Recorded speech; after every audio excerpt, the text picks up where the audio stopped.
Bonjour à tous, j'espère que vous allez bien. Neymar part en Arabie Saoudite. J'ai été assez surpris. Bon, je me fiche du foot, ça m'intéresse pas, mais j'ai toujours bien aimé Neymar. Étant donné ses positions plutôt du bon côté politique au Brésil, il a toujours soutenu Bolsonaro, ce qui a créé de la sympathie chez moi à son égard. Et là, j'étais surpris de voir ce fêtard, ce bon vivant, ce latino, qui avait déjà du mal à s'acclimater à Paris, qui regrettait Barcelone et le climat chaleureux de Barcelone, se jeter dans les bras de l'Arabie Saoudite pour je ne sais plus combien, 320 millions d'euros. Enfin, les chiffres donnent le vertige. Qu'est-ce que Neymar va pouvoir faire en Arabie Saoudite? Entre deux matchs de foot, qu'est-ce qu'il va pouvoir faire? Pour le connaissant de loin, enfin pour un Brésilien, l'Arabie Saoudite, c'est même plus la planète Terre, c'est Neptune. C'est des conditions de vie impossibles pour l'être humain, pour le latino.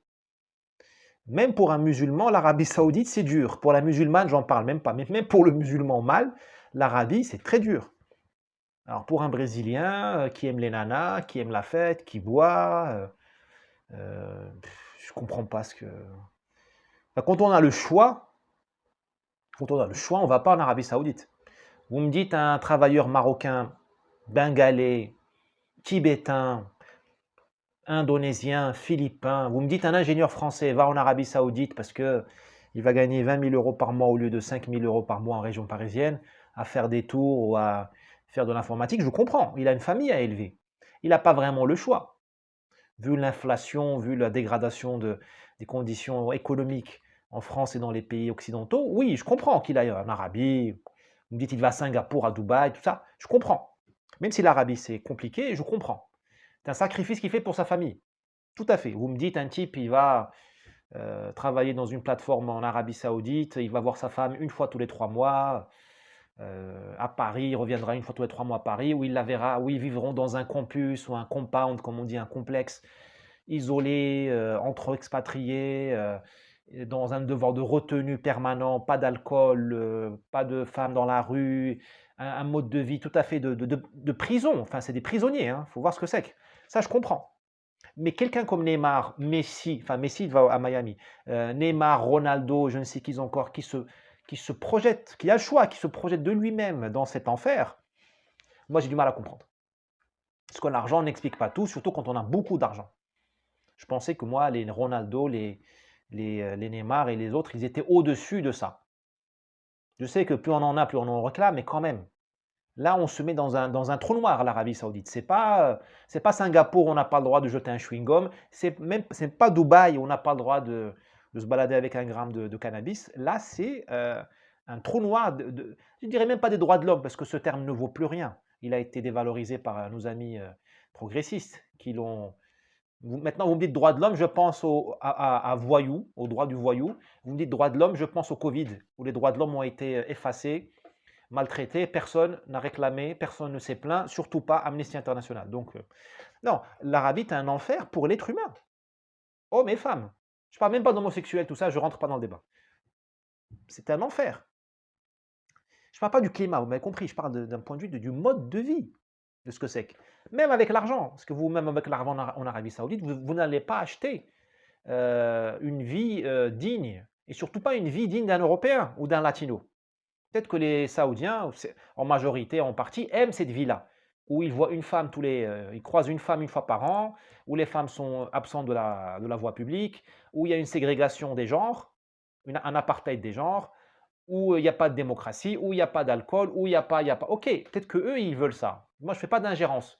Chacun fait ce qu'il veut. Si les Saoudiens ne veulent plus de ça, ils n'ont qu'à faire leur révolution. Bon, ils ont tenté de temps en temps, mais bon. J'ouvre la parenthèse, ça n'a pas toujours été comme ça. Nous sommes sur la parenthèse des Ibn Saoud qui ont pris le pouvoir par la guerre civile dans les années 20. Ça aurait pu être autrement sous la dynastie des Hachimites. Il y avait un autre destin possible pour l'Arabie. Mais bon, ça, on ferme la parenthèse. Voilà. Donc, il y a derrière tout ça une espèce de croyance dans l'argent, comme quoi avec l'argent on fait tout, et l'argent est un grand agent de nivellement. Oui, l'Arabie, c'est pas Barcelone. Oui, Jeddah, c'est pas Rio de Janeiro. Mais avec de l'argent, je vais m'acheter la clim, j'aurai la clim dans le match, dans le stade, j'aurai la clim sous la douche, j'aurai la clim autour de la piscine, je vivrai dans ma maison, dans une bulle, avec mes amis. Non, ça ne marche pas. L'argent n'achète pas la civilisation. L'argent n'achète pas l'organisation de la société. L'argent n'achète pas la gouvernance d'une société. L'argent n'achète pas le consensus d'une société. L'Europe est l'Europe parce qu'il y a un consensus de la part des gens, des Européens, sur le mode de vie à avoir. Là, le rôle de la femme, comment une femme peut s'habiller, qu'est-ce qu'on peut boire, qu'est-ce qu'on peut dire, qu'est-ce qu'on ne peut pas dire, comment on peut se comporter. Il y a un consensus. Bon, il n'est pas écrit, mais il est tacite. Il est reflété plus ou moins dans les lois, bon, dans les modes vestimentaires, les modes de comportement, tout ça. Au Brésil, il y a un consensus sur ce que c'est qu'un homme, ce que c'est qu'une femme, ce qu'un homme peut faire. Moi, je vois les Brésiliens, je dis nous, on vit souvent à poil, je veux dire, on enlève le t-shirt pour un oui, pour un non. Même en ville. C'est le lien avec les Indiens, les Amérindiens, le rapport au corps et tout ça, ok. Mais là, il y a un consensus autour de ça. En Arabie, il y a un autre consensus. Et ce consensus-là, on ne l'achète pas. On ne va pas demander à un peuple entier de s'oublier et de dire, voilà, parce que moi j'ai de l'argent, je vais te faire oublier que tu es musulman, wahhabite, conservateur, que les femmes pour toi ne sont pas l'égale d'un homme, ou que tu es xénophobe, parce qu'en Arabie, un étranger ne vaut pas un saoudien. Un musulman, un non-musulman ne vaut pas un musulman, mais même un musulman égyptien ou maghrébin ne vaut pas un saoudien. Je vous l'apprends peut-être, mais c'est ça les lois de l'Arabie saoudite. C'est leur loi, ils sont d'accord avec ça. Je vous dis, s'ils ne sont pas d'accord, ils n'ont qu'à faire une révolution.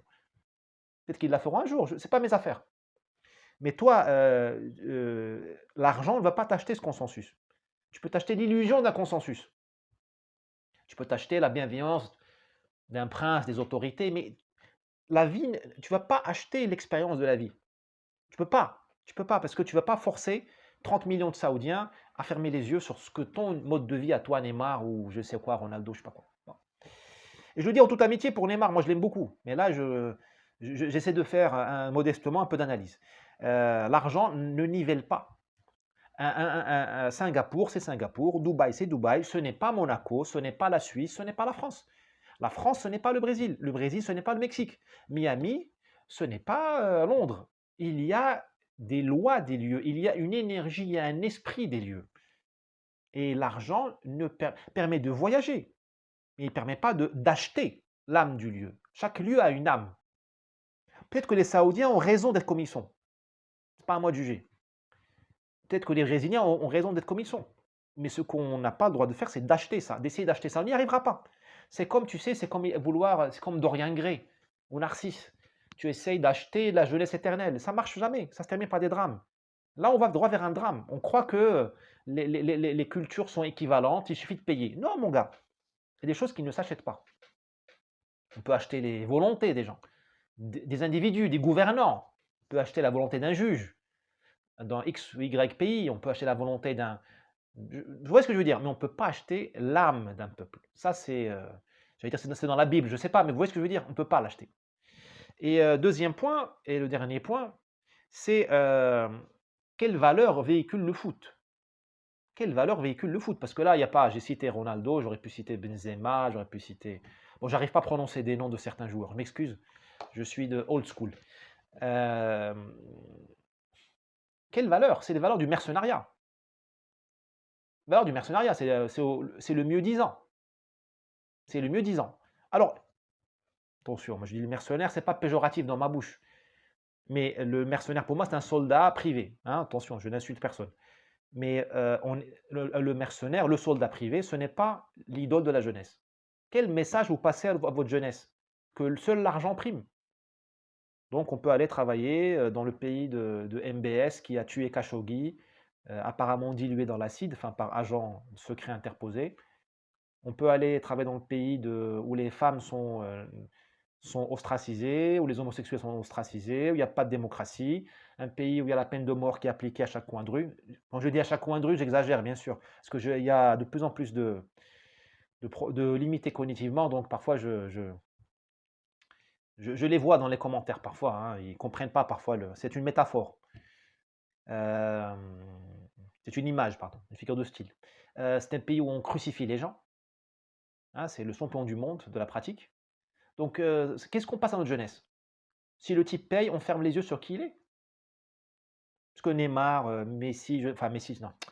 Les autres là, c'est pas n'importe qui. C'est pas, je vous dis, c'est pas l'ingénieur d'informatique ou l'ingénieur béton de Paris qui va en Arabie. Non, ce sont des gens qui sont des leaders d'opinion, qui rayonnent une énergie qui irradie les jeunes. Les jeunes portent leur maillot.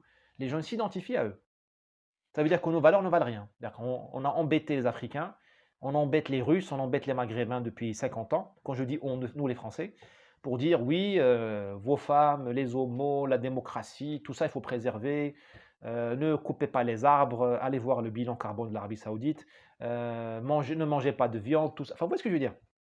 On embête les uns parce qu'ils sont pauvres, on leur dit, les Nigériens, les Maliens, on leur dit non, attention, la démocratie, c'est bien. Et les autres, on leur dit, bah, on dit rien, en fait, ils ont blanc-seing, immunité, on se vend à eux. Parce que quand tu vas travailler pour Al-Hilal ou Al-Ahli ou je ne sais pas quoi, tu donnes un blanc-seing au régime de MBS, à ce régime-là homophobe, dictatorial. Parce qu'ils ne sont pas fous, et MBS est un type très intelligent. Il a un côté admirable par la prise du pouvoir qu'il a faite aussi jeune, dans un pays qui est une gérontocratie. Mais tu lui apportes ton soutien, toi Neymar, toi Ronaldo, toi Benzema, toi je ne sais qui. Voilà, et à travers Neymar et tout ça, c'est l'Occident qui donne son blanc-seing. C'est l'Occident à MBS, c'est l'Occident qui montre qu'il est une plaisanterie. Nous sommes une plaisanterie, nos valeurs ne comptent pas. Parce que si tes valeurs comptent pour toi, tu te prives. Tu te prives, tu dis, bah, je ne veux pas les 200 millions de dollars de MBS, je ne les veux pas, parce que je suis catholique chrétien, ou je suis pour les droits LGBT, ou je suis pour la démocratie, ou je suis écolo, et pour toutes ces raisons-là, ou pour l'une et pas l'autre, ou l'une plutôt que l'autre, je ne veux pas aller ajouter de la légitimité à un régime qui à mes yeux, aux yeux de ma culture, n'est pas légitime. C'est ça ce qu'on appelle les valeurs. Et là, le foot participe de cette destruction des valeurs. Il n'y a que l'argent qui compte. Il n'y a que l'argent qui compte. Bon. C'est pas la faute, je dis encore une fois, c'est pas la faute sur ce coup-là. Là. Faut pas trop demander à Neymar, Messi, Benzema. C'est à nous de cesser de voir dans ces gens-là des leaders d'opinion. Eux, ils raisonnent comme ça, tant mieux pour eux, je veux dire. Voilà. Alors Messi, lui, il part à Miami, il a raison. 60 millions de dollars, moi je ferais pareil. J'aurais l'occasion, évidemment, je ferais pareil. Vaut mieux Miami que Riyad. Hein. Au moins, tu es en cohérence avec ta civilisation. Messi, il est argentin, il est occidental. Neymar, c'est un occidental. Quoi qu'il fasse, il est enfin, il est dans son bain dans un pays occidental. Bon, il n'est pas chez lui d'un point de vue de la sensibilité, d'un point de vue de qui il est en Arabie. Bon, je vais m'arrêter ici. Évidemment que moi aussi j'ai ma part d'ombre. Évidemment que j'aurais moi aussi à avoir 200 millions d'euros pour les 2 prochaines années. Probablement, dans ce que je dis, il y a peut-être une part de jalousie. J'ai une part d'ombre, hein, je ne vous l'apprends pas. Hein. Enfin, nous avons tous une part d'ombre. Hein. Malheureusement, sur Twitter, quand je lis les commentaires, j'ai l'impression que certains n'ont pas oublient qu'ils sont mortels, et en fait, ils sont habités par leur part d'ombre, mais ils ne savent pas qu'ils parlent au nom de leur jalousie, au nom de leur aigreur, et voilà. Donc moi, je préfère dire que j'ai une part d'ombre, je l'assume. Mais je ne pense pas être dans le faux. Je ne pense pas être dans le faux, et je me suis toujours méfié du football à cause de ça. À cause de cette idée de ce veau d'or, ce culte de l'argent. Et finalement, qui rassemble toutes les races, toutes les cultures. Bah, Neymar en Arabie, Ronaldo, je ne sais pas où. C'est vrai que c'est un brassage, c'est vrai que ça mélange l'humanité, les races, les cultures, les ethnies, mais on est moins bon. On est moins bon. On est moins bon là-dedans. Parce que finalement, je vois des machines à cash qui jouent au foot. Je vois et je ne critique pas les Saoudiens, ce sera la conclusion. Je comprends le point de vue des Saoudiens qui crament un pognon de dingue, comme dirait M. Macron, pour s'acheter une légitimité. À la limite, c'est pas cher. À la limite, c'est pas cher. C'est ce qu'aurait coûté une campagne de communication avec un McKinsey ou un Publicis. À la limite, c'est pas cher. Et puis, il tape sur les jeunes, qui sont le ventre mou de et l'espoir aussi, le ventre mou de notre société, de nos sociétés au pluriel, puisqu'ils ils sont les plus exposés au foot et à la décadence de nos valeurs. Ceux qui ont plus de 40 ans comme moi ont vu la fin des Lumières. Jusqu'aux années 90, il y avait encore l'Occident avait encore conscience de lui-même. Là, depuis les années 2000, c'est ça débandade. Donc ils ont raison des Saoudiens de travailler sur le foot, parce que ces jeunes, ils seront les gouvernants de demain. On est en train de banaliser l'ignominie. Ce régime est ignoble, hein. C'est pas le seul régime ignoble, et je ne vous cache pas que nos régimes à nous aussi, pendant le Covid, ont eu leur lot de médiocrité, pour pas dire autre chose, hein. On n'est pas, voilà. Il n'y a plus de ligne de séparation franche et claire entre nous et les dictatures réelles et assumées, hein. Nous sommes tous plus ou moins dictatoriaux, plus ou moins libéraux. Bon, écoutez, si cette vidéo vous a plu, n'hésitez pas à appuyer sur like et à la partager. Et bien sûr, achetez les livres. À bientôt.